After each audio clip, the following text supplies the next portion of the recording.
The wedding was perfect. Everyone said so.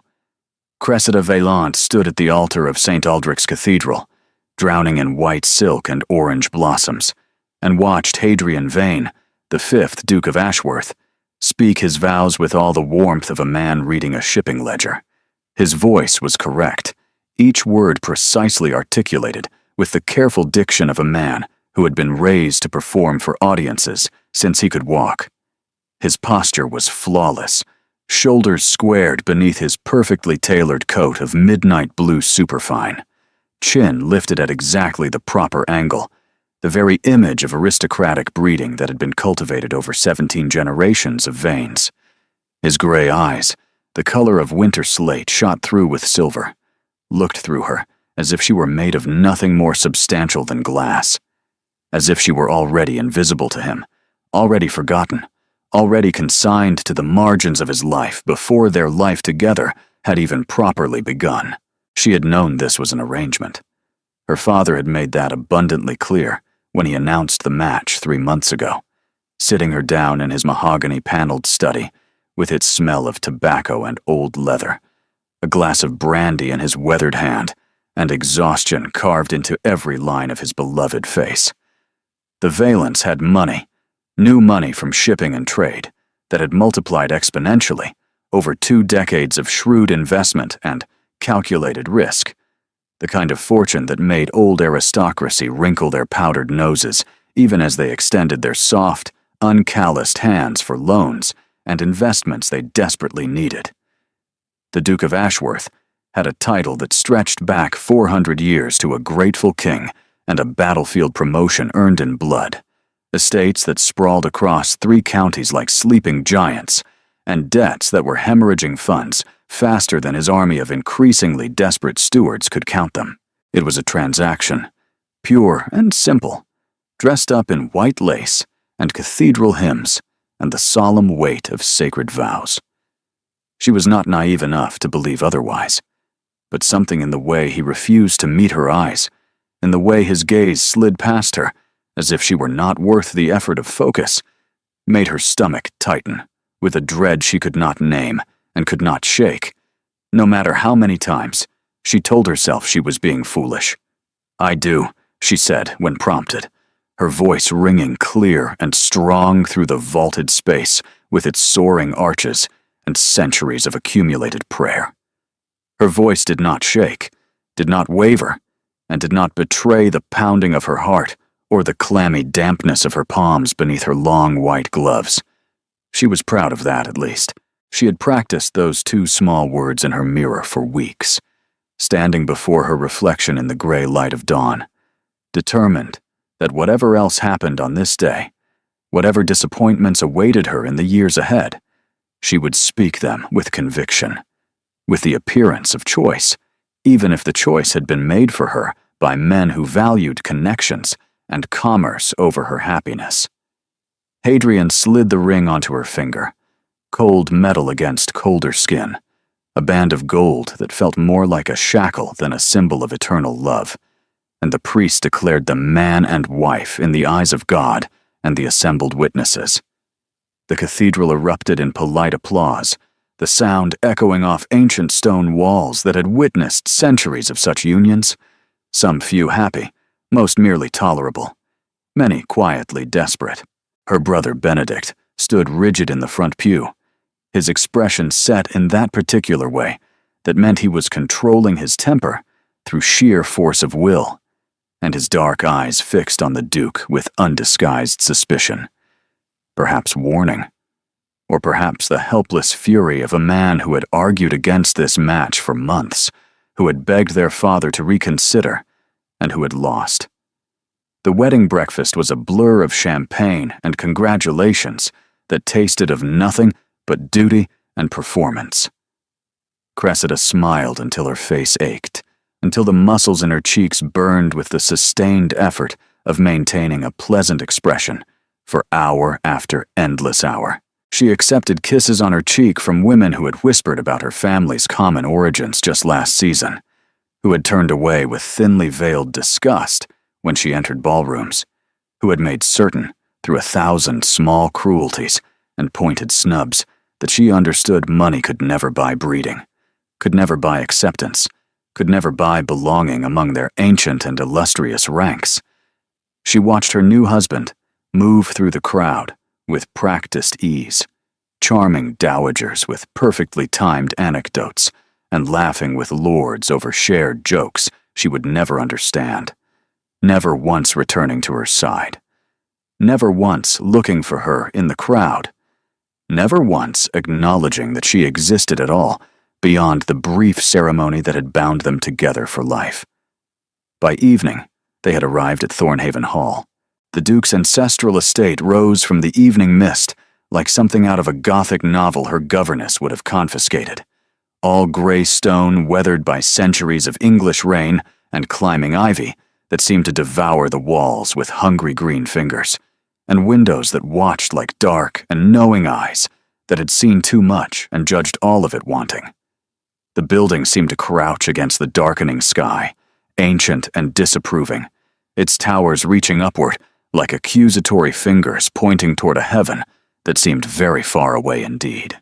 Cressida stepped from the carriage onto gravel that crunched beneath her silk slippers, the sound loud in the evening silence, and felt the weight of 4 centuries pressing down on her shoulders like a physical burden. All those generations of proper aristocratic wives who had come before her, who had known their place without being told, who had never been foolish enough to hope for more than duty and obligation and a respectable death in a drafty country estate, far from anyone who had ever truly loved them. Your Grace.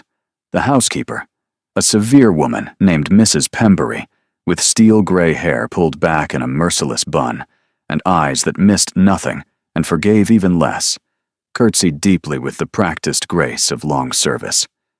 Welcome to Thornhaven. We are honored to receive the new Duchess. Thank you, Cressida managed, the words feeling strange in her mouth, like a foreign language she had only recently learned and did not yet speak fluently. The title felt foreign on her skin, like a garment made for someone else's body that she was merely borrowing until the rightful owner returned to claim it. Duchess. She was 24 years old, the daughter of a merchant who had built his fortune from nothing but determination and a willingness to risk everything on a single voyage. And now, she was a duchess. The absurdity of it threatened to choke her, to overwhelm her with hysterical laughter that would shame her father and confirm every whispered suspicion about her fundamental unsuitability for this role she had never wanted and never asked for.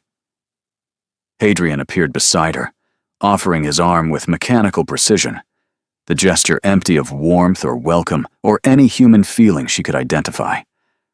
I will show you to your chambers. You must be exhausted from the day and the journey. She was exhausted, bone deep and soul weary in a way that had nothing to do with physical tiredness and everything to do with the dawning realization that she had married a stranger who intended to remain one.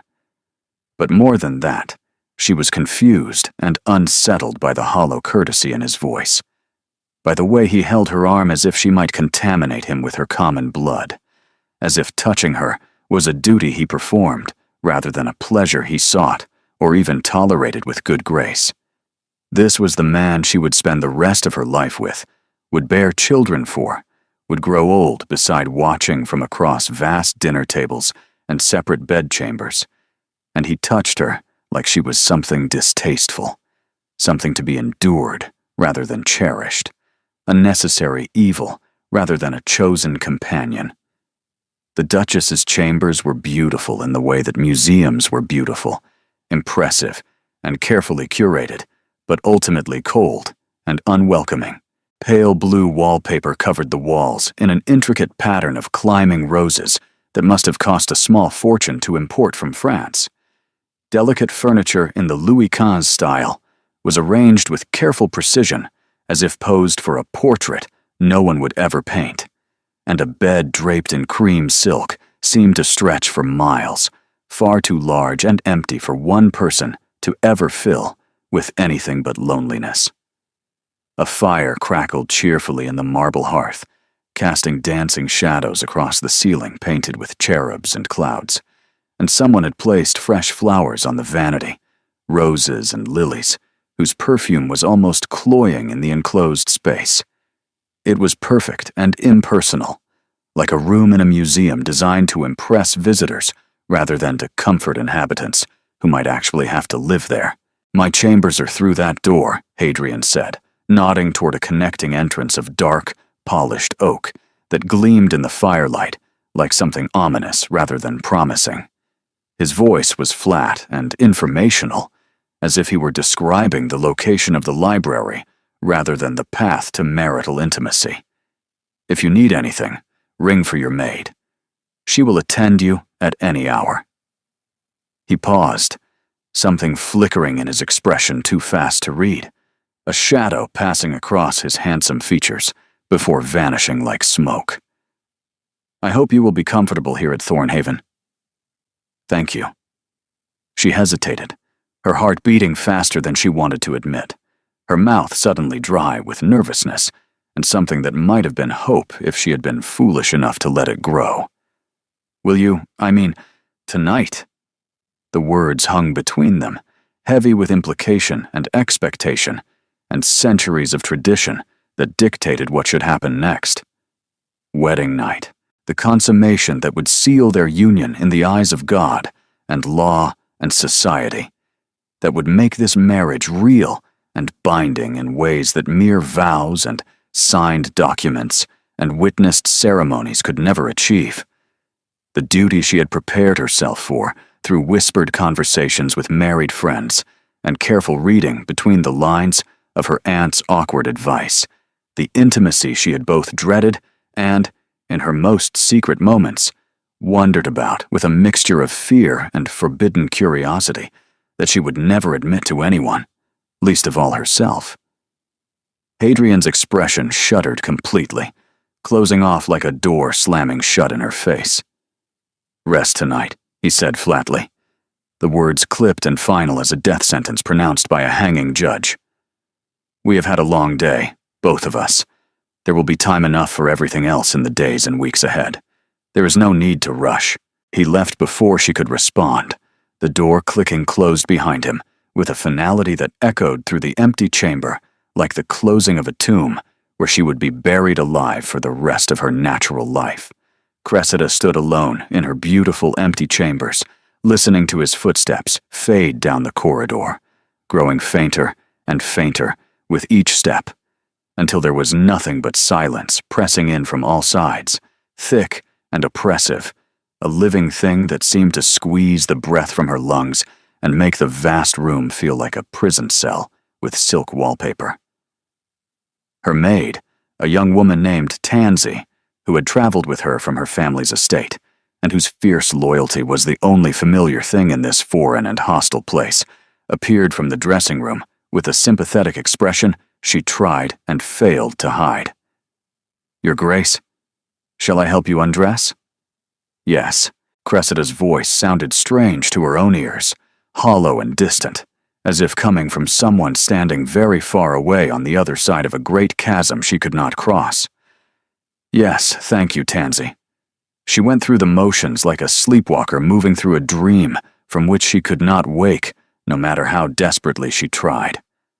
The elaborate wedding gown was removed, layer by layer, each piece of silk and lace and seed pearl carefully set aside for preservation in tissue paper and cedar boxes, relics of a day that had promised so much and delivered so little. Her hair was unpinned, the elaborate style collapsing into dark waves that fell past her shoulders like a waterfall of night, then brushed until it shone with reluctant highlights, then braided loosely for sleep. She put on the delicate nightgown that had been packed especially for this night, white lawn trimmed with Belgian lace that her aunt had chosen with knowing winks and whispered advice, meant to be seen by her husband, and then removed by him in passion and tenderness and the beginning of marital intimacy. But the connecting door remained closed, silent, mocking in its refusal to open. 1 hour passed, then 2. Cressida lay in the enormous bed that seemed to swallow her whole like a creature from a fairy tale, staring at the canopy above her, embroidered with Ashworth roses and gold thread, listening to the unfamiliar sounds of an unfamiliar house that would never feel like home, no matter how long she lived within its ancient and disapproving walls. Wind against the windows, rattling the old glass in its lead frames. The creak of old timbers settling, groaning under the weight of centuries of secrets and sorrows and disappointments, very much like her own. Somewhere distant, a clock chimed midnight, its mournful tone echoing through corridors she had not yet learned to navigate, and might never learn to navigate if her husband continued to treat her as an unwelcome intruder in his ancestral domain. She told herself he was being kind, giving her time to rest after the exhaustion of the wedding and the journey, respecting her exhaustion rather than claiming his conjugal rights like some brutish lord from a cautionary tale designed to frighten young women into grateful submission. But something gnawed at her, a persistent unease that would not be silenced no matter how many reasonable explanations she invented and discarded in the lonely darkness. Something in the way he had looked through her all day, as if she were already invisible, already forgotten, already dismissed as unworthy of his attention or his interest. Something in the way he had said, "Rest tonight," the words carrying a finality that suggested not postponement, but permanent rejection. As if touching her was not merely unnecessary, but actively unwanted, something to be avoided rather than anticipated. At midnight, she rose from the bed that had become a prison. She told herself she was being foolish, paranoid, a new bride with overwrought nerves and too much imagination, letting fear paint monsters in innocent shadows and malice in simple exhaustion and indifference. But her feet carried her to the connecting door anyway, drawn by a compulsion she could not name and could not resist, no matter how firmly she told herself to return to bed and stop being ridiculous. And her hand pressed against the polished wood, feeling for warmth, for light, for any sign that her husband was on the other side waiting for her, perhaps wanting her, but too proud or too shy to come to her himself. Nothing. The wood was cold beneath her palm. No light showed beneath the door. No sound of movement or breathing or life of any kind. She opened the door, her heart pounding so loudly she was certain the entire household could hear it. His chambers were dark, empty. The bed had not been touched, its covers still smooth and undisturbed by any human form, the pillows still perfectly arranged by some servant's careful hand. The fire had burned down to embers that glowed like dying eyes in the darkness, and the room held the particular stillness of a space that had been abandoned hours ago, perhaps had never been occupied at all this night. Cressida stood in the doorway, heart pounding against her ribs like a trapped bird desperate to escape, trying to make sense of what she was seeing, or rather, what she was not seeing. Perhaps he was in his study, working late on urgent estate business that could not wait for morning. Perhaps he had correspondence that demanded immediate attention. Some crisis she could not imagine. Perhaps there was some reasonable explanation that would make her feel foolish for worrying, that would transform this moment of creeping dread into an amusing anecdote they would share in years to come when they had learned to love each other. But she knew. Somewhere deep in her chest, in the place where instinct lived beyond the reach of reason or hope or self-deception, she already knew what she would find if she went looking. She already knew why her husband had not come to her on their wedding night. She found her robe, wrapped it around herself against the chill that seemed to emanate from the very walls of this ancient and hostile house, and slipped into the corridor on silent feet that knew somehow exactly where to go. Thornhaven Hall was a labyrinth, corridors branching off in every direction, like the paths of a maze designed to confuse and trap unwary visitors. But she followed the distant sounds that reached her through the heavy silence. Voices, laughter, music, perhaps, drifting from somewhere in the depths of this ancient pile of stone that had never wanted her and would never welcome her, coming from the East Wing. The East Wing, where the guest chambers were, where no guests should be, because they had invited no one to witness their wedding night, no one to share in this most intimate of occasions. The corridor ended at a door, heavy oak that had stood for centuries. Light spilled from beneath it, warm and golden, and promising pleasures that were not meant for her. And through the wood, she heard her husband's voice, low and intimate and tender, in a way she had never heard it, not even when he spoke his vows. And a woman's laugh in response, musical and triumphant and utterly certain of her welcome. Cressida pushed open the door. The scene branded itself into her memory with the searing permanence of a wound that would never fully heal. Hadrian sat on the edge of an ornate bed hung with crimson velvet, coat removed and tossed carelessly over a chair, cravat loosened to reveal the strong column of his throat. A woman lounged against the pillows behind him, auburn hair tumbling over bare shoulders in artful disarray, her dressing gown of emerald silk slipping deliberately to reveal the curve of her breast, the long line of her elegant neck. She was beautiful in the way a blade is beautiful, all sharp edges and dangerous curves, and the promise of pain for anyone foolish enough to reach for her. Hadrian's head snapped toward the door at the sound of it opening. For one moment, just one brief and terrible moment, something like guilt flashed across his handsome features. Shame, perhaps, or the irritation of a man caught in a transgression he had thought himself too clever to be discovered committing. Then it vanished, replaced by cold irritation, and something that might have been contempt for the wife who had dared to intrude upon his pleasures. "You should be in your chambers," he said. His voice was flat, devoid of apology or explanation or any recognition that he owed her either. Cressida could not speak, could not move. She stared at him, at the woman, at the tableau of betrayal arranged before her like a stage play designed specifically to break her heart. The woman smiled, her lips curving with the satisfaction of a cat who had caught not just the canary, but the entire aviary. "So, this is the merchant's daughter." She looked Cressida up and down with lazy contempt, her gaze cataloging every flaw, every inadequacy, every reason why she would never belong in this world of ancient titles and older money. How quaint. How absolutely quaint. "Lavinia," Hadrian said, a warning in his tone that might have been meant to silence her, or might have been meant to remind her of her place, though what place that was, Cressida could not begin to imagine. Lavinia. Cressida had heard whispers of that name in ballrooms and at dinner parties, where she was tolerated, but never welcomed. The Duke's mistress. The woman he had kept for 3 years in a fashionable townhouse in London's most expensive district.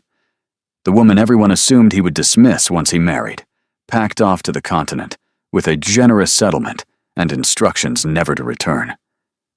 But here she was, in Thornhaven Hall, in the Duke's ancestral home, on Cressida's wedding night.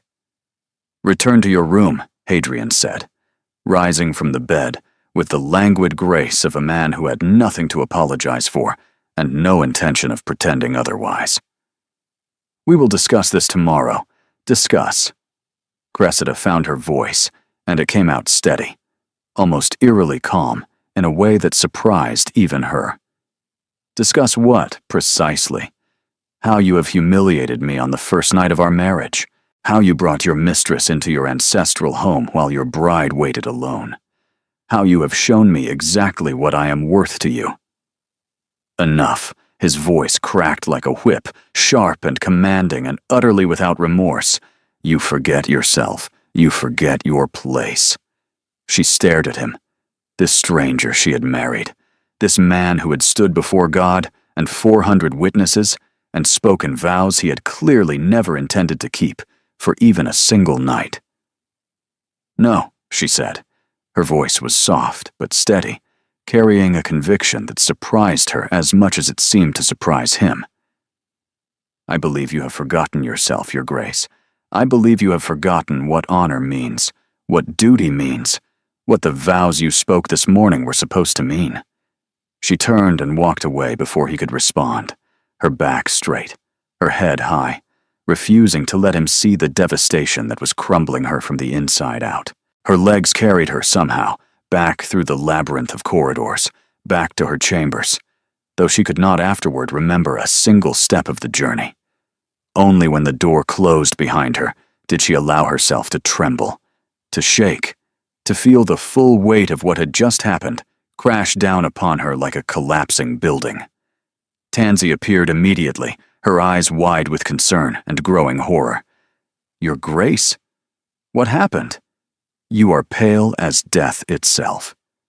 Cressida sank onto the edge of the bed that should have held her husband, the bed that would remain empty and cold for reasons she was only beginning to understand. Her hands were shaking, her chest felt hollow and strange, as if someone had reached inside and removed some vital organ without her permission. "The Duke," she said slowly, tasting each word as if it were poison, "will not be joining me tonight. Or any other night, I suspect." Understanding dawned in Tansy's eyes. Horror followed close behind it, and then something else, something that looked very much like fierce and protective anger on behalf of her mistress. "Your Grace, I am so sorry. I did not know. No one knew." Cressida held up a hand, cutting off the sympathy she could not bear to receive. Not yet. Not when the wound was still so fresh and bleeding. "I need to think.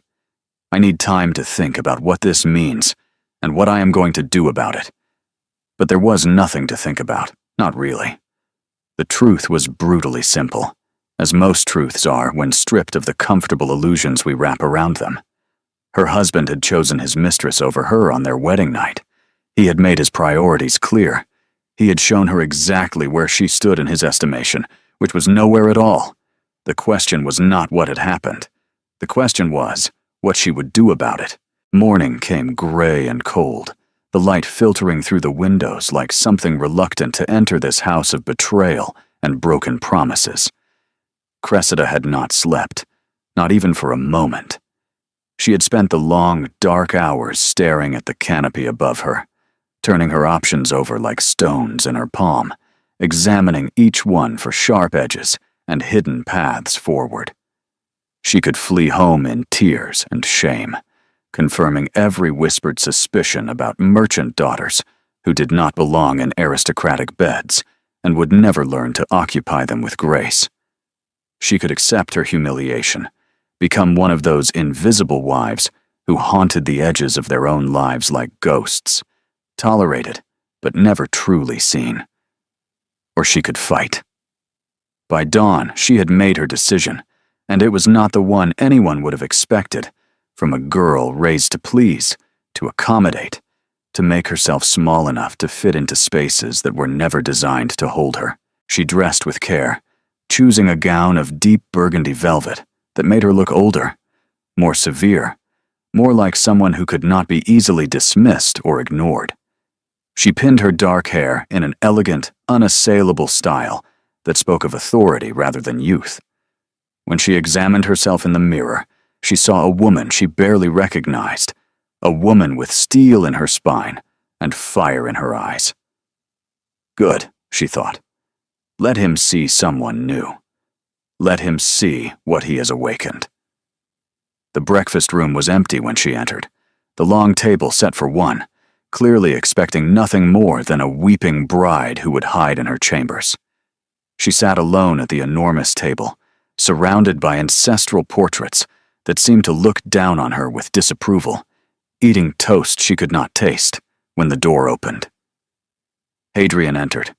He looked as if he had not slept either, though she suspected the reasons for his exhaustion were rather different from hers. There were shadows beneath his gray eyes, a tightness around his mouth. He stopped short when he saw her seated at the table, clearly expecting an empty room, or at most a tearful confrontation.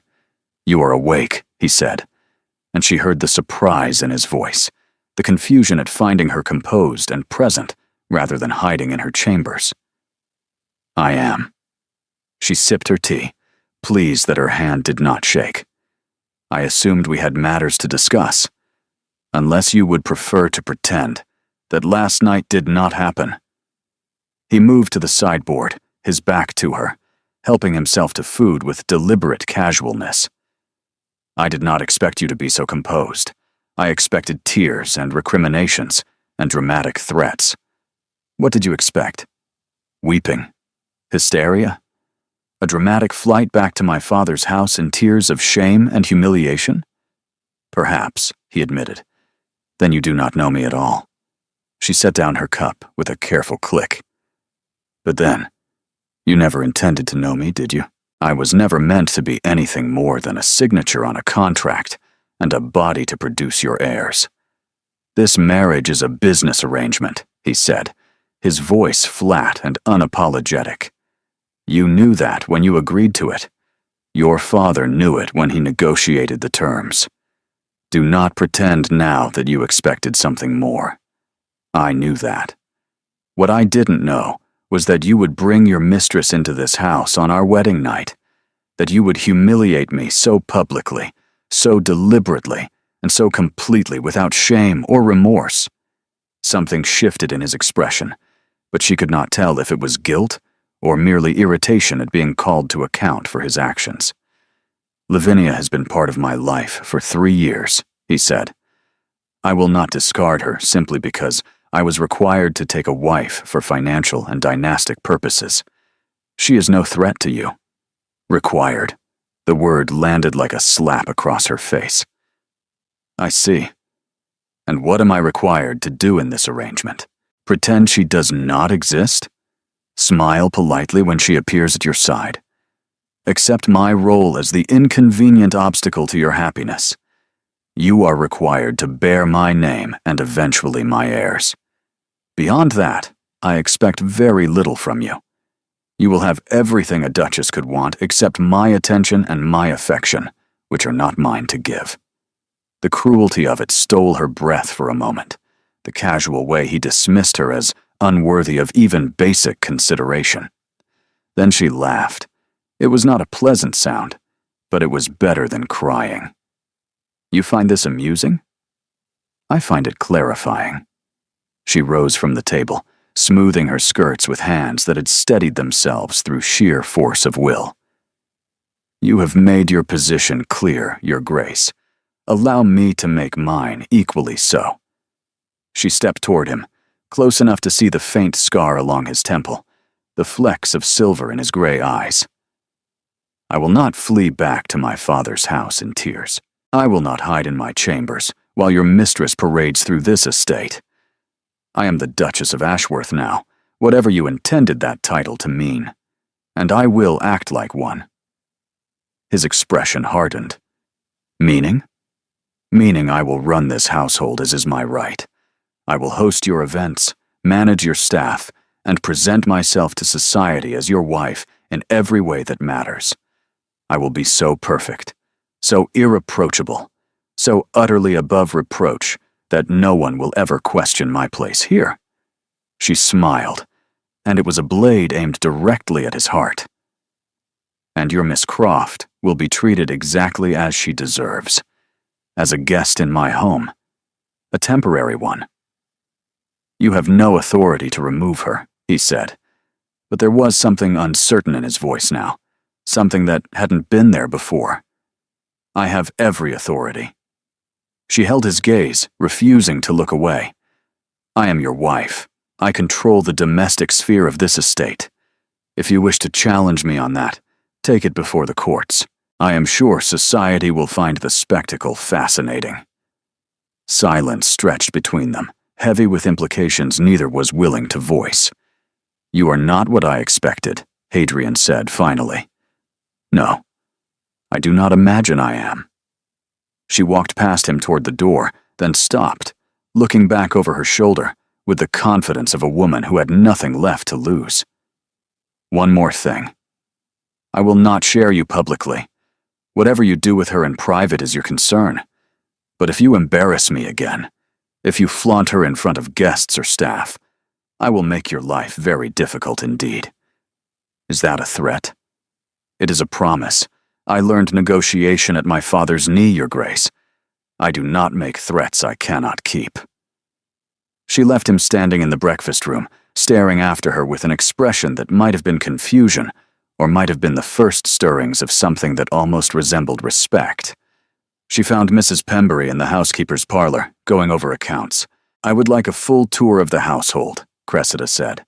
"Every room, every servant, every routine. I intend to familiarize myself with my new home." Mrs. Pembury's eyes flickered with something unreadable. "Of course, Your Grace, though perhaps Miss Croft." "Miss Croft is a guest," Cressida interrupted smoothly. "I am the Duchess.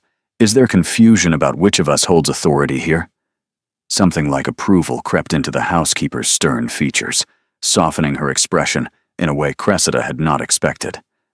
"No, Your Grace, no confusion at all." "Good. Then let us begin." The tour took 3 hours. Cressida committed every detail to memory, every servant's name, every routine, every way this household functioned. By the time she finished, the staff was watching her with wary respect. She was playing a role. The confident Duchess was a mask, stretched over the wounded girl who had stood in that doorway last night. But masks could become faces if worn long enough, and she intended to wear this one until it fit perfectly. 3 days later, the test arrived. Lady Pemberton's garden party was the first social event since the wedding. Invitations had been sent weeks ago. Every important family in the county would attend. Every eye would be watching, and Lavinia Croft intended to be there. Cressida learned this from Mrs. Pembury, whose expression was carefully neutral. "Miss Croft has requested a carriage to Lady Pemberton's estate, Your Grace. She claims she was invited separately." "Was she?" "Lady Pemberton's daughter is friendly with Miss Croft. They attended school together." "I see." Cressida set down her embroidery. "Please inform Miss Croft that the second carriage will not be available today. If she wishes to attend the party, she may ride with the Duke and myself." Mrs. Pembury's lips twitched. "Of course, Your Grace.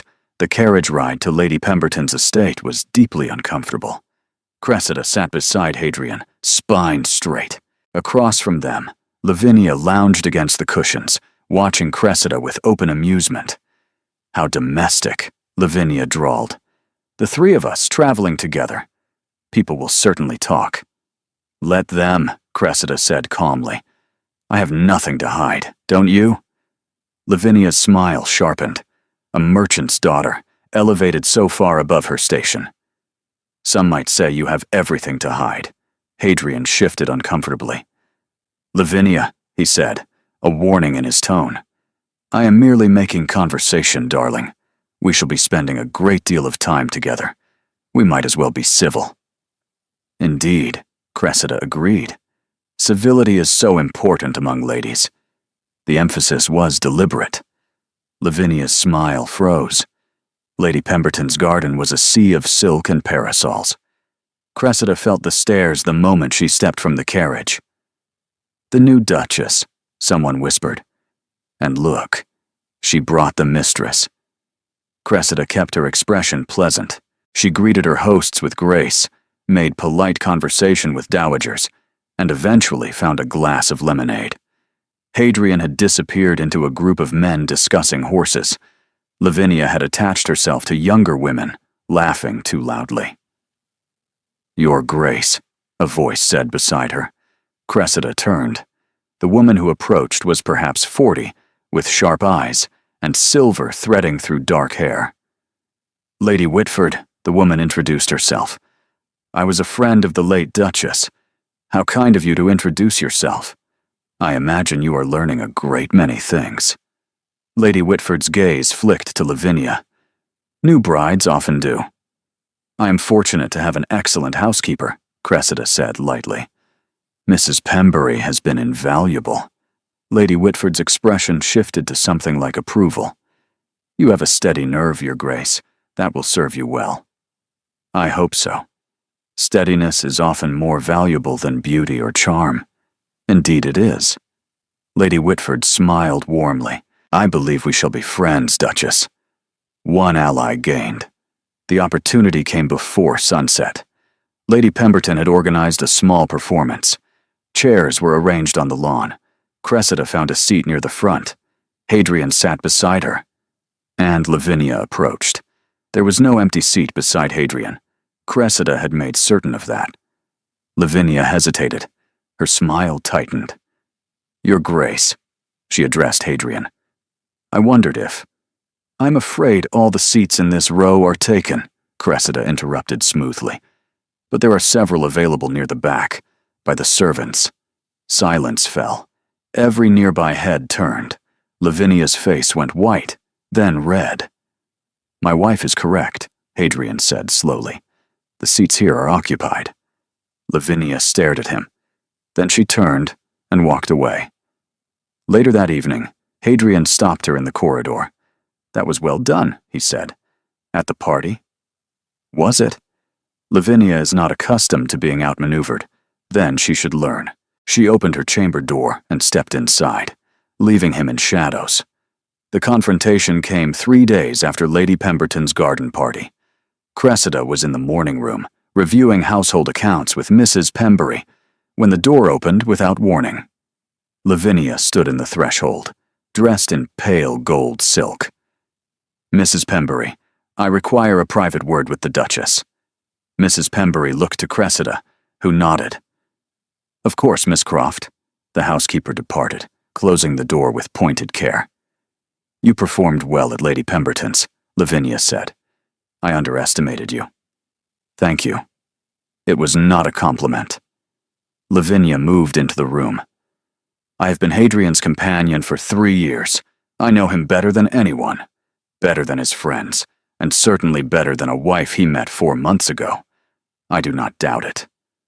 "Then you understand that your little display changed nothing." She leaned forward, bracing hands on the desk. "He comes to me every night. You are a transaction to him. The moment you produce an heir, he will have no further use for you." "And yet," Cressida said, "I am the one wearing his ring." Lavinia's expression hardened. "Rings can be removed. So can guests." Cressida rose. "You are here at my sufferance, Miss Croft. Do not mistake tolerance for weakness. You cannot remove me. Hadrian would never allow it. Hadrian is not the master of this household." Cressida smiled. "I am." For a long moment, they simply stared at each other. Then Lavinia laughed. "You have spirit, but spirit will not warm your bed at night, and when he tires of your novelty, he will return to me. He always does." She swept from the room. Cressida stood motionless. Her hands were trembling. Later, alone in her chambers, she allowed herself one moment of weakness. One moment to press her face into her pillow and breathe through the ache. Then she rose and went to find something useful to do. The useful thing turned out to be the tenant cottages. Mrs. Pembury had mentioned that several families were struggling. The harvest had been poor. Rents were due. Cressida saw an opportunity. She ordered the carriage and spent the afternoon visiting cottages, listening to grievances, taking notes. The tenants were wary at first, but Cressida had grown up among working people. She knew how to listen without condescension. By the 3rd cottage, word had spread. "She is different," someone whispered. "Not like the last one." At the final cottage, she found a young mother with 3 children and a husband who had broken his leg during harvest. They had no money for a doctor. Cressida sent for the physician that evening. She paid from her own allowance and arranged for food to be delivered. She did not realize Hadrian had learned of her actions until dinner. They sat at opposite ends of the long table. "I heard you visited the tenant cottages today," Hadrian said. "I did. And arranged medical care for Thomas Becket. His leg was badly set. He has 3 children. It seemed appropriate." Hadrian studied her. Something in his eyes shifted. "The previous Duchess never visited the cottages," he said. "She considered it beneath her station. Then we have different understandings of duty." "Yes, it seems we do." The moment stretched. Cressida felt suddenly exposed. Then Mrs. Pembury entered to announce dessert, and the moment shattered. But later, she found herself thinking about the way he had looked at her, the way his voice had softened. The letter arrived on a gray Tuesday morning, delivered by a messenger whose horse was flecked with foam from hard riding. Cressida recognized her brother's handwriting immediately, the bold strokes and decisive flourishes that had been unchanged since their childhood lessons in penmanship. She broke the seal with trembling fingers, knowing somehow that whatever news this letter contained would change everything. "Dearest sister," the letter began, "I write with news that I fear will cause you pain. Father has taken ill. The physicians say it is his heart, weakened by years of hard work and worry, and the strain of building an empire from nothing. They do not know how long he has, but they speak in weeks rather than months. I think you should come home. I think you should come now, before it is too late." The words blurred as tears filled her eyes. Cressida gripped the edge of her writing desk, feeling the solid wood beneath her fingers, as if it were the only thing anchoring her to reality. Her father, her steady, wonderful father, who had taught her to read ledgers before she could read novels, who had shown her the beauty in numbers and the power in understanding where money came from and where it went, who had held her hand at her mother's funeral when she was 12 years old, a frightened child facing a grief too enormous to comprehend, and had told her that crying wasn't weakness, that mourning those we love was the most human thing we could do, who had wept when he told her about the arranged marriage, apologizing for a decision made from love and fear and the desperate desire to see her protected after he was gone. She had to go to him. There was no question, no hesitation, no consideration of anything except reaching his side before it was too late. But even as the thought formed, she knew the complications that would follow. Leaving Thornhaven now, so soon after the wedding, would invite speculation and gossip. The new Duchess, fleeing to her family.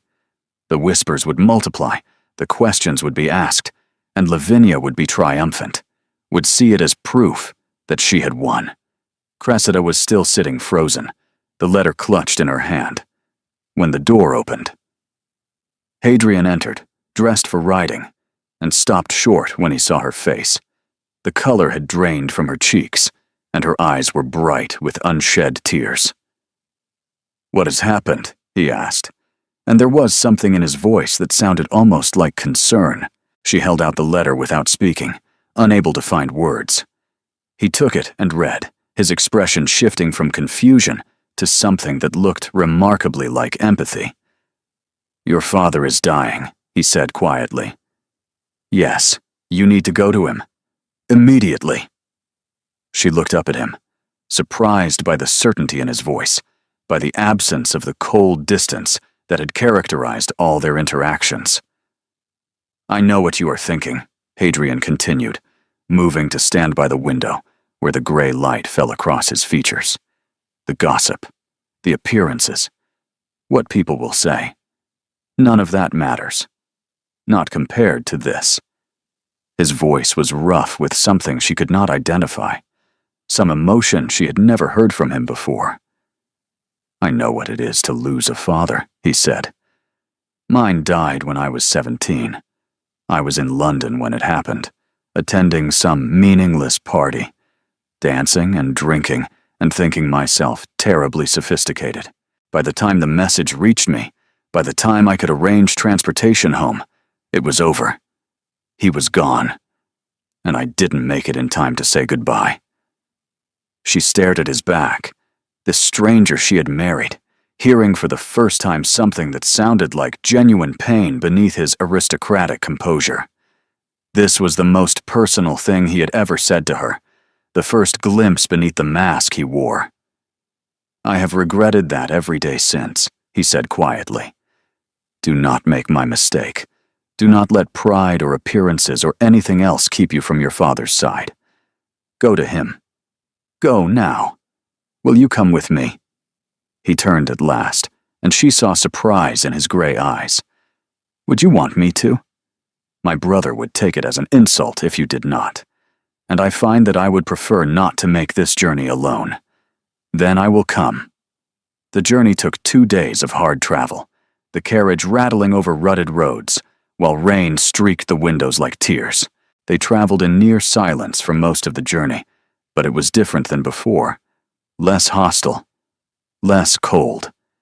The shared purpose of their travel seemed to have created a fragile truce between them, a temporary ceasefire in the war that had defined their marriage.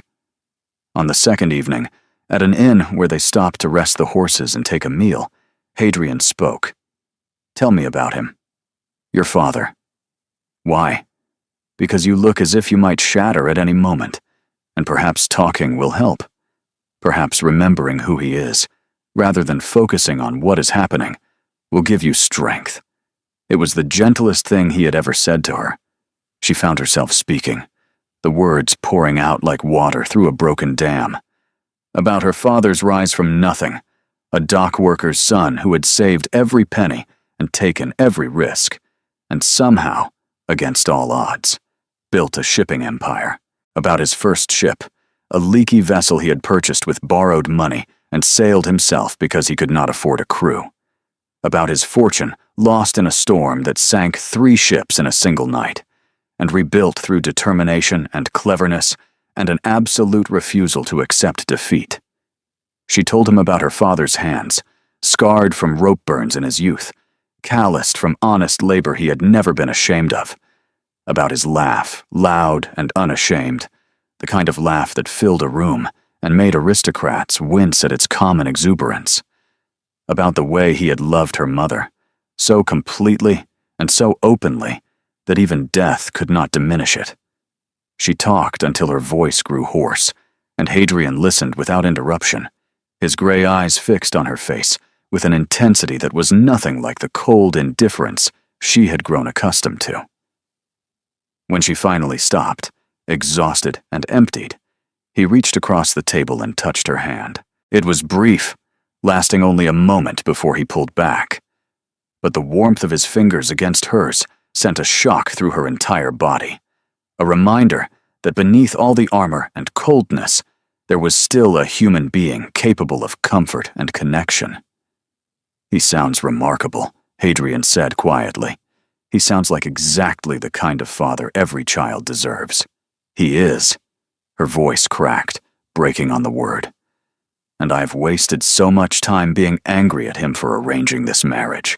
So much time that I could have spent telling him how much I love him, how much I appreciate everything he sacrificed for me." She could not finish. The tears spilled over, streaming down her cheeks, and she did not try to stop them. Hadrian did not look away. He did not make excuses or escape the discomfort of her grief. He simply let her cry, his hand still resting near hers on the scarred wooden table. Later, alone in her room at the inn, Cressida lay awake thinking about that moment, about the unexpected kindness in his touch, about the pain in his voice when he spoke of his own father, the regret he carried for a goodbye he never got to say. Perhaps there was more to Hadrian Vane than she had allowed herself to see. Perhaps beneath all that ice, there was something worth reaching. Or perhaps she was simply desperate for any sign of humanity in this man she had married, grasping at straws because the alternative was too lonely to contemplate. Her father was worse than she had feared. Aldrich Vaillant lay in his great bed in the house he had built with his own hands and his own fortune, and he looked nothing like the man she remembered. The man who had seemed invincible, who had faced down storms and creditors and aristocrats who thought themselves better than him, now looked small and gray against the white linens, diminished by illness in a way that broke her heart. "Cressida," he whispered when she entered the room, and his face lit up with a joy that cut through her grief like sunlight through storm clouds. "My girl, you came." She crossed to his bedside in 3 quick steps, taking his hand in both of hers, feeling how cold his fingers were, how weak his grip. "Papa, I am here. I came as soon as I received Benedict's letter." Benedict stood in the corner, his arms crossed over his chest, watching Hadrian with undisguised suspicion and hostility. Her brother had never approved of this marriage, had argued against it until he was hoarse, and nothing that had happened since had changed his opinion. "You came," Aldrich said, his eyes moving to Hadrian standing in the doorway. "The Duke? I did not expect that." "Your daughter needed to see you," Hadrian said. "It was the right thing to do. The right thing." Aldrich's laugh became a cough, dry and painful. "You sound like your father. He always talked about the right thing, too, while doing whatever benefited him most." "You knew my father?" "We did business together, years ago, before you were born. He was a hard man, cold, cared more about his precious legacy than the people around him. I see he raised you the same way." "Father," Cressida said softly, a plea in her voice. "No." Aldrich gripped her hand with surprising strength, his eyes still fixed on Hadrian. "I am dying, Your Grace. I have no time left for diplomacy or polite lies. I gave you my daughter because I thought the connection would protect my family after I was gone, would give her the security I could not guarantee. But I need to know. Are you going to take care of her?" "Yes," Hadrian said. The word was simple, unadorned, but something in his voice made it sound like more than a casual promise. "Even if she does not make you happy, even if this marriage remains what it has been, even then, she will want for nothing. She will be protected. She will be respected as the Duchess of Ashworth." Aldrich studied him for a long moment, his faded eyes searching for something in Hadrian's face. Then he nodded. "Good. See that you do. And if you hurt her, know that my son will hunt you down, Duke or no Duke." He coughed again, the sound rattling in his chest. "Now go, both of you. Let an old man rest. Cressida, stay. I need to speak with you alone." The next hour was the most painful of her life. Her father talked about her mother's final days, about the way he had held her hand as she slipped away, about the promises he had made to take care of their children, about the choices he regretted and the ones he would make again without hesitation, about how proud he was of her, how sorry he was for the marriage that had taken her so far from home, how much he hoped she would find happiness despite the difficult beginning. "I should have let you choose," he said, his voice fading. "I should have trusted that you would find your own way, but I was afraid. I was so afraid of leaving you unprotected, of watching from whatever comes after and seeing you struggle. Can you forgive me?" "There is nothing to forgive, Papa. You did what you thought was best. Promise me something. Anything. Promise me you will fight for your happiness. Promise me you will not settle for less than you deserve. That man, the Duke, I see something in him. Something buried very deep. Do not give up on him, but do not lose yourself in the trying. I promise." He smiled, the expression transforming his lined face into something almost peaceful. That is all I needed to hear. When she emerged from the sick room, her face swollen with tears, and her heart cracked down the middle, Hadrian was waiting in the corridor. "How is he?" "Dying. And there is nothing I can do to stop it. Nothing any of us can do." "No." He turned to face her, and she saw something unexpected in his expression, something that looked almost like understanding. There never is. That is the cruelest truth about death. It takes who it wants, when it wants, and all our money and power and desperate prayers cannot change a thing. She did not know who moved first. Perhaps neither of them moved. Perhaps gravity simply shifted, drawing them together as naturally as planets orbiting the same sun. One moment they were standing apart, careful inches between them, and the next, she was in his arms, her face pressed against his chest, her tears soaking into the fine wool of his coat. He held her. No words, no empty platitudes, no promises that everything would be all right when they both knew it would not. Just the solid warmth of his body against hers, and the steady rhythm of his heartbeat beneath her ear, a reminder that even in the midst of death, life continued. "I have you," he murmured against her hair, so softly she almost did not hear it. I have you. She did not know how long they stood there, wrapped around each other in the dim corridor outside her father's room. Long enough for her tears to exhaust themselves. Long enough for the first shock of grief to settle into something more sustainable, more bearable. When she finally lifted her head, his face was very close to hers. Close enough that she could see the silver flecks in his gray eyes, the faint scar along his temple, the slight parting of his lips. "Hadrian," she whispered. "I know. We should not." But neither of them moved apart. The kiss, when it came, was inevitable. As inevitable as sunrise, as gravity, as the next breath she drew. Soft at first, tentative, a question neither of them quite knew how to ask. Then deeper, hungrier, as something that had been building between them for weeks finally broke free of its restraints. His hands tangled in her hair, scattering the pins that held it in place. Her fingers gripped his coat, pulling him closer, as if she could somehow absorb his warmth and strength into herself. "This is madness," he gasped against her mouth. "Yes. We should stop. Yes." But neither of them stopped. The door opened without warning.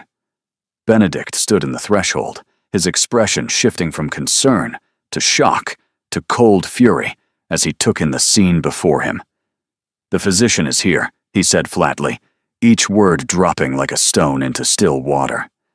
"He wants to speak with the family." The moment shattered like glass. Hadrian stepped back, his mask sliding into place with practiced ease, all evidence of the man who had held her so tenderly, vanishing behind walls of aristocratic composure. "Of course. We will come immediately." Cressida followed her brother toward their father's room, but she could feel Hadrian's gaze on her back the entire way, burning with an intensity that made her skin flush. When she glanced over her shoulder, just for a moment, she saw something in his expression that made her breath catch in her throat. He looked like a man who had discovered something precious and unexpected, and had absolutely no idea how to hold it without breaking it. Aldrich Vaillant died on a Thursday morning, with rain falling against the windows and his daughter holding his hand. Cressida felt the exact moment his grip loosened, the final breath leaving his body like a whisper, like a secret shared only between them. One moment he was there, her father, the man who had shaped her entire world. And then he was gone, and she was left holding an empty hand in a suddenly empty room.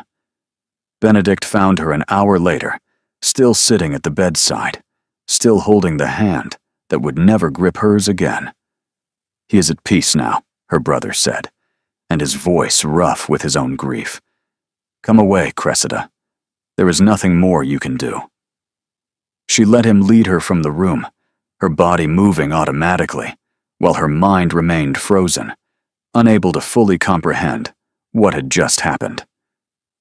The servants bustled past them, beginning the rituals of death that had been practiced in this house, and every house since the beginning of time. Hadrian was waiting in the drawing room. He rose when she entered, and she saw something in his face that might have been genuine sorrow. "I'm sorry," he said. The words were simple, but they carried weight. "Thank you." Benedict poured brandy, pressing a glass into her hand. She drank without tasting it, welcoming the burn in her throat because it was the only thing she could feel. "The funeral will be in 3 days," Benedict said. "I will handle all the arrangements. You should rest." "I cannot rest." Sometime later, minutes or hours, she realized Benedict had left. Only Hadrian remained, sitting across from her in the fading afternoon light. "You do not need to stay," she said. "I know. Then why are you here?" "Because you should not be alone. Not right now. Not like this." "He was proud of you," Hadrian said suddenly. "Your father. When he and I spoke, before the end, he told me you were the best thing he had ever created. Better than any ship, any fortune, any empire. He said you were his legacy, his proof that his life had meant something." The tears came then, finally breaking through the numbness that had protected her. Hadrian crossed the room and sat beside her, his arm coming around her shoulders. "I have you," he murmured. "I have you." When she lifted her head, his face was close to hers. "Hadrian." I know we should not, but neither of them moved apart. The kiss was desperate this time, fueled by grief and need, and something neither of them was willing to name. She pulled him closer, and he let her take whatever she needed from him. "This changes nothing," he gasped when they finally broke apart. "I do not care about tomorrow. I only care about right now." They fell into each other, clinging together against the darkness, until there was nothing in the world but heat and touch, and the terrible, wonderful knowledge that this could not last. Afterward, she lay in his arms, her head on his chest, listening to his heartbeat. "What happens now?" she asked quietly. "I do not know. Lavinia is part of a life I thought I wanted, part of a person I thought I was. This," he gestured vaguely at their tangled bodies, at the intimacy of the moment. "This does not make sense. It does not fit the plan. Does it need to make sense? Does everything have to fit a plan?" "I have spent my entire life ensuring that everything makes sense," he said, "following the path that was laid out for me before I was born, being exactly who I was expected to be. And then you appeared, and nothing has made sense since." She kissed him again, soft and slow, a question and a promise wrapped into one. "We should sleep," she said finally. "Yes." Neither of them moved apart. Morning came too soon, gray light filtering through the curtains like an unwelcome guest. Cressida woke to pale light and empty space. The place where Hadrian had lain was cold, the sheets smoothed, as if he had never been there at all. She found him in the breakfast room, dressed and groomed, every hair in place. The distant Duke once again, all evidence of the man who had held her through the night, carefully erased. "Good morning," he said, without looking up from his plate. The coldness in his voice stopped her at the threshold. She had expected awkwardness, perhaps, uncertainty about what had happened between them. But not this. Not retreat behind the same walls she thought they had begun to dismantle. "We should discuss last night," he said, his voice flat and controlled. "It was a mistake." The word hit like a physical blow. A mistake. "I was overwrought by your father's death. You were grieving. We both behaved inappropriately." He finally looked up, and his expression was carefully blank. "It will not happen again." "Is that what you truly believe? That what happened between us was nothing more than grief and poor judgment?" "It is what I know to be true." We return to Thornhaven after the funeral. We resume our arrangement. Last night changes nothing. Nothing? You held me, kissed me, and now you stand there telling me it meant nothing? I am telling you it cannot mean anything. He rose abruptly, moving to the window. "I cannot give you what you deserve. You deserve someone who can choose you without reservation, without complications, without a mistress waiting at home. I cannot be that person. You could choose to be, if you wanted to." "No." The word was final, a door slamming shut. "So you will return to her, to Lavinia. I will return to my life, the life I had before you complicated everything. And what am I in that life? Just another obligation? Another duty to be fulfilled with minimal effort? You are my wife. You will have everything a duchess deserves, but I cannot give you my heart. It is not mine to give, because you already gave it to her, because I destroyed it long ago, and I have no intention of rebuilding it, just so someone can destroy it again." He moved toward the door. "I'm sorry, Cressida, truly, but this is how it must be." He left. The funeral was a blur of black crepe and murmured condolences. Cressida stood at the graveside, watching her father's coffin descend into the earth, and felt Hadrian's presence beside her like a brand. Afterward, Benedict pulled her aside. "What happened between you and Ashworth? Something has changed. Nothing has changed." Do not lie to me, Cressida. I know you too well. She met her brother's eyes. He made me believe something, she said quietly. Then he took it back. Benedict's expression hardened. Do you want me to kill him? I could challenge him. No one would blame me. Despite everything, she laughed. No. I want to go home. To Thornhaven? Yes. Where my duty lies. You do not have to go back. You could stay here with me. Yes, I do have to go back. She touched his cheek, the way their father used to do. I am the Duchess of Ashworth, and duchesses do not run away.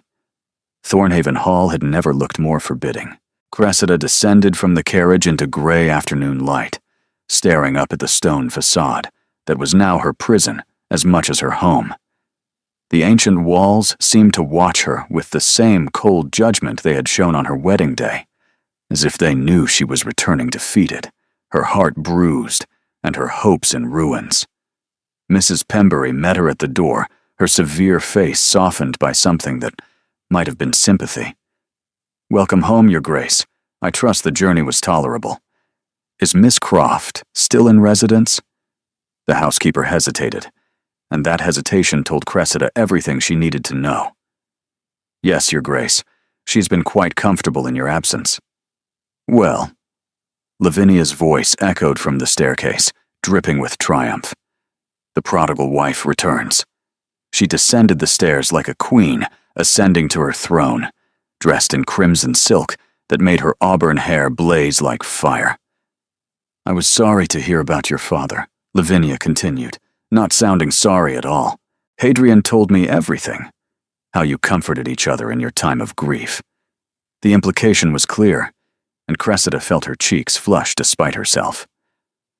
I do not know what you think you know, she said. I know that my lover returned to me last night. Lavinia's smile was sharp as a blade.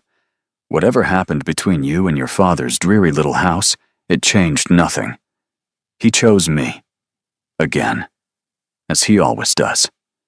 Then you have nothing to worry about, Cressida said calmly. If he has truly chosen you, then I am no threat. You can stop performing your victory for the servants. Lavinia's smile faltered. Of course you are performing. Everything you do is a performance. You are terrified that someone might forget you exist for even a moment. She climbed the stairs, leaving Lavinia standing alone in the entrance hall. The next few days were a careful dance of avoidance. Hadrian kept to his study, emerging only for meals where he sat at the opposite end of the table and spoke to her in monosyllables. Lavinia kept to her chambers, emerging only to take those same meals with the Duke, sitting close to him and touching his arm and making certain Cressida saw every gesture of intimacy. The invitation arrived on Friday. Lord and Lady Ashford were hosting their annual autumn ball, the most important social event of the season. Everyone who mattered would attend. Everyone would be watching, including Lavinia. She intends to accompany you, Mrs. Pembury reported. She has ordered a gown, gold silk. Of course she has.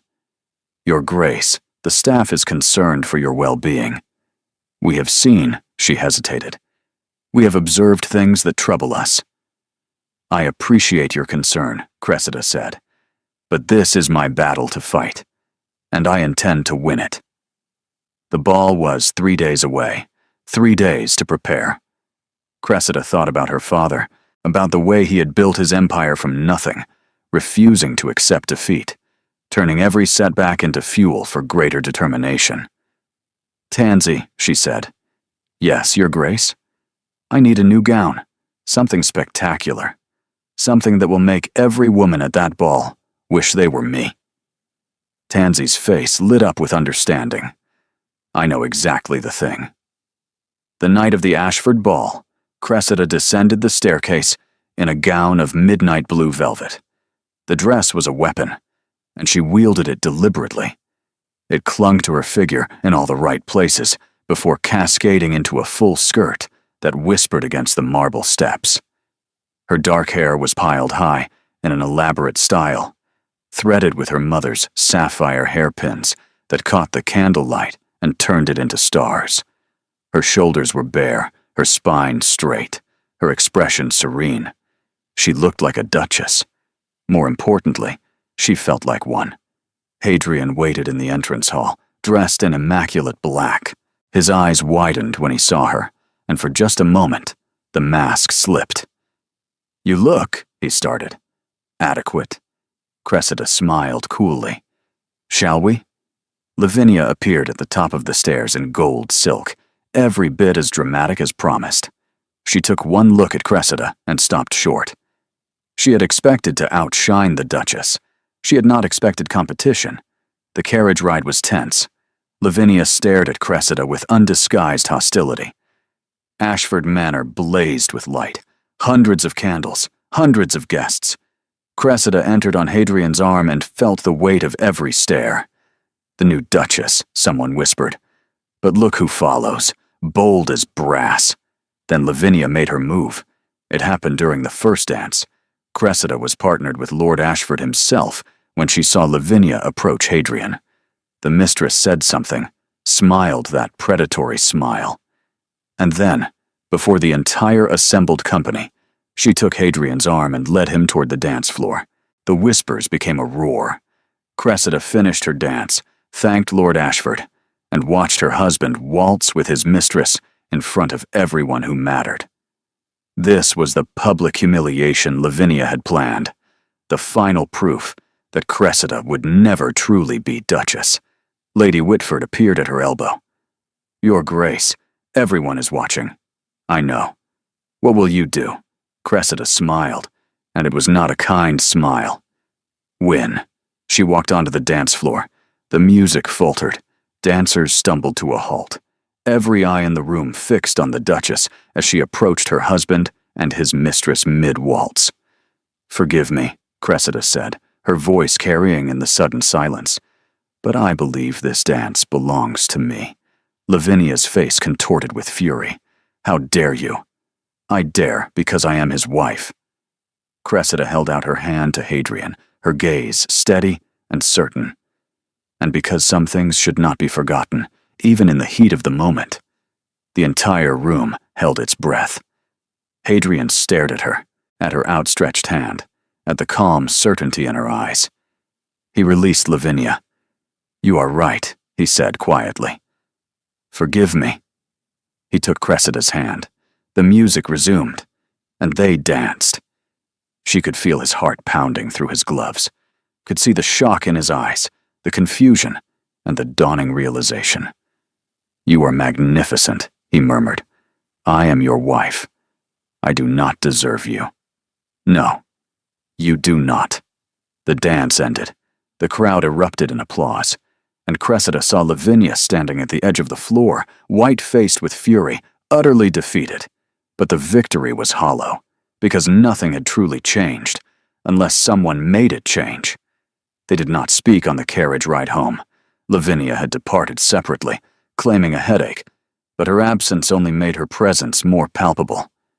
When they arrived at Thornhaven, Cressida went directly to her chambers, but Hadrian followed. "Cressida."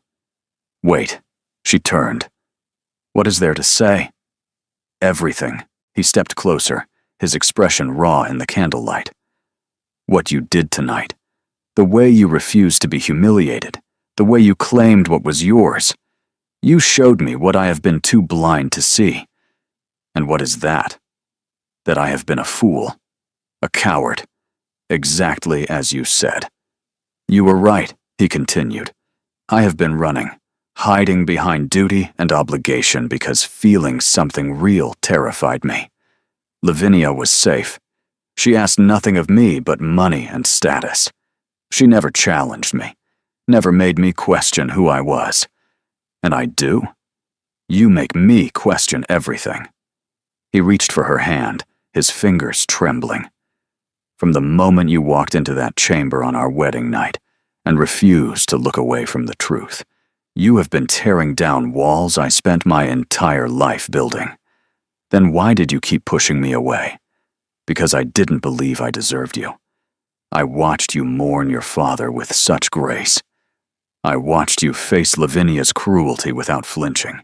I watched you command an entire ballroom with nothing but your presence, and I thought, this woman is extraordinary, and I have done nothing but hurt her. Hadrian. Let me finish. I told myself I could not choose you because of duty, but the truth is simpler. I was afraid. Of what? Of loving you. The words came out broken. Of loving you and losing you. Of having something precious and destroying it the way I destroy everything. She raised her hand to his face, feeling the rasp of stubble beneath her palm. What do you feel? Hope. His voice was barely a whisper. Joy. Terror. And something that might be love. Might be. I have never been in love before. I only know that when I'm with you, everything is brighter. And when I am away, I feel like I am missing some vital part of myself. That sounds like love. He kissed her then, soft at first, then deeper. I love you, he said against her mouth. I am so sorry for everything. Show me. How? Send her away. Tonight. Now. End it completely. His expression flickered.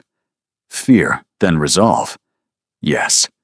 He walked away, his footsteps echoing on marble. Cressida waited. She heard voices, raised, angry. Lavinia's shriek of outrage. You cannot do this. You need me. I needed the idea of you, Hadrian's voice replied. The reality no longer serves me. She will destroy you. That merchant's daughter will never be one of us. That woman is my wife. And if you speak of her that way again, I will have you removed by force. Silence. Footsteps. A door slamming. Hadrian reappeared, disheveled, victorious.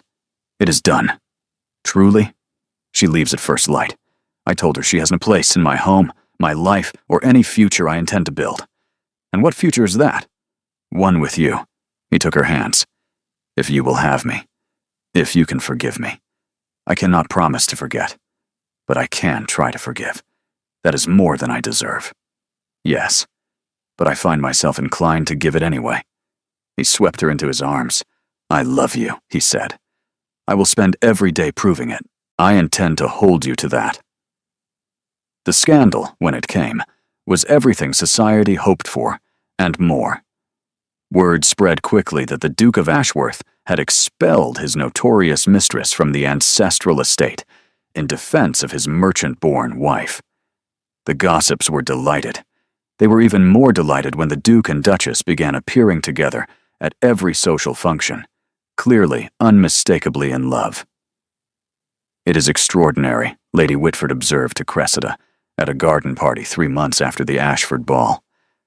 I have never seen Ashworth smile so much. You have transformed him.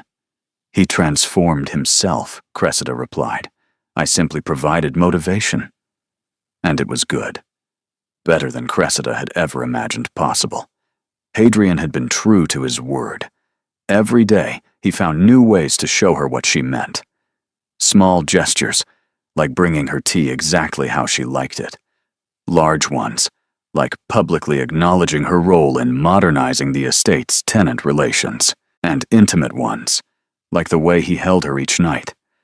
The wounds were healing. Trust was being rebuilt slowly. There were moments when old fear crept in, but those moments grew fewer, and the love grew stronger. On their first anniversary, Hadrian took her to the frost-covered gardens of Thornhaven. I have something for you, he said. Another gift? She laughed. You are spoiling me? That is rather the point. He pressed a small velvet box into her hands. Open it.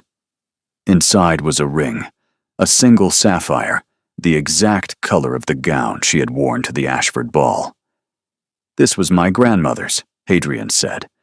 She gave it to my grandfather on their wedding night, as a symbol of her choice to love him despite his many faults. He was apparently quite difficult in his youth. Is that so? I come from a long line of difficult men who were fortunate enough to marry extraordinary women. She slid the ring onto her finger. I love it. I love you. And I love you more than I knew it was possible to love anything. That evening, as they prepared for the anniversary dinner, Tansy helped Cressida into a new gown of silver silk. "You are glowing, Your Grace." Hadrian was waiting at the bottom of the stairs, watching her descend with adoration. "You are beautiful," he said. "You mentioned that this morning. I intend to mention it every day for the rest of our lives." In the candlelit dining room, Hadrian raised his glass. "Do you remember what you told me the morning after our wedding, when you declared war? I told you many things. You told me you would be so perfect, so irreproachable, that no one would ever question your place here." He smiled. "You succeeded, but you also did something I never anticipated." "What was that?" "You made me realize that perfection was not what I needed. I needed challenge. I needed honesty. I needed someone brave enough to see through my defenses." She raised her glass. "To stubbornness, then. To stubbornness. And to love. And to second chances." They drank. Outside, snow began to fall. Later, Cressida stood at the window of their shared chambers, watching the snow accumulate on the garden below. Hadrian came up behind her, wrapping his arms around her waist. "What you're thinking about?" he asked. "The wedding night. The real one." She felt him tense. "I was so afraid," she continued, "of what you represented, a future I had not chosen. And now? Now I cannot imagine any other life, any other future, any other you." He kissed her forehead, her cheeks, her lips. "I will never forgive myself for that night," he said. "You do not have to forgive yourself. I have forgiven you, and that is enough. Then I choose you." His voice was fierce, again and again, every day. "I choose you. I know. That is why I am still here." They stood together at the window, watching the snow fall, wrapped in warmth and certainties, and something that had begun as a transaction and become, against all odds, a love story. On their wedding night, the Duke had chosen his mistress, but his bride had made a move he never expected. She had chosen herself, her dignity, her worth, and in the end, he had finally chosen her back. Not because he had to, not because it was expected, but because she was the only choice that had ever truly mattered. The end, or rather, the beginning, because every ending is also a beginning, and theirs was just starting to unfold into something neither of them had ever expected when they stood at that altar, two strangers bound by contract and obligation. In the months that followed their first anniversary, life at Thornhaven Hall transformed completely. The cold, forbidding mansion that had once felt like a prison became something warmer, something that Cressida could finally call home. The staff, who had watched the drama unfold with careful neutrality, now smiled openly when they saw the Duke and Duchess together. Mrs. Pembury, that severe guardian of propriety, had been heard humming in the corridors. The tenants, too, felt the change. Cressida continued her visits to the cottages, but now Hadrian often accompanied her, learning the names of families who had worked his land for generations, understanding for the first time the responsibilities that came with privilege. Benedict visited in the spring, his suspicion of Hadrian slowly giving way to grudging respect, and eventually something approaching friendship. The two men discovered a shared love of horses and a mutual talent for chess, spending long evenings in the library while Cressida read nearby and pretended not to notice when her brother deliberately let Hadrian win. Lady Whitford became a regular visitor, bringing gossip from London and wisdom from her years navigating society's treacherous waters. She had been right that day at Lady Pemberton's garden party, when she predicted they would be friends. What neither of them had predicted was how much that friendship would matter. And Lavinia? She had gone to Paris, according to the rumors, taking up with a French comte who appreciated her particular brand of sharp-edged beauty. Cressida found she did not care, did not spare her former rival more than a passing thought. Some battles, once won, need never be fought again. The letter arrived in early summer, addressed in Benedict's familiar hand. Cressida opened it with trembling fingers, old fear rising to spite herself. But the news inside was happy. Their father's shipping company was thriving under Benedict's leadership. He had expanded into new markets, just as their father had always dreamed. And he was engaged to a young woman named Helena, who had apparently captured his heart at a business dinner, of all places. Their father would be proud, Hadrian said when she shared the news. Of both of you. Yes. Cressida smiled. I think he would. That night, lying in Hadrian's arms while summer moonlight spilled through the windows, Cressida thought about everything that had brought her here. The arranged marriage that had seemed like a prison sentence. The wedding night that had shattered her illusions and her heart. The long, painful road from strangers to enemies to allies and finally to lovers. If someone had told her on that terrible first night, when she discovered her husband in his mistress's arms, that she would one day lie here feeling nothing but contentment and love, she would have laughed.